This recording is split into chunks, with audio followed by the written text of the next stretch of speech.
Hey guys, welcome back to my channel. Many of you wanted to know how I achieved the high path, so here is a tutorial for that. I'm going to use the following for the video: Eco Styler gel, Bristol brush, soft brush,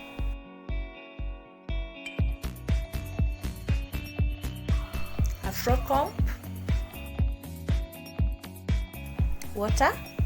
I always prefer mixing it with leave-in conditioner, your favorite head scarf,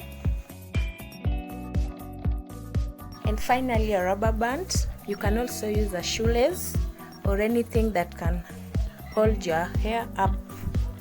I'm beginning the video with braided hair. Guys, I like braiding my hair since I don't do blow dry. This helps to straighten my hair and achieve the length.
Add more water and continue brushing the hair for a sleek look.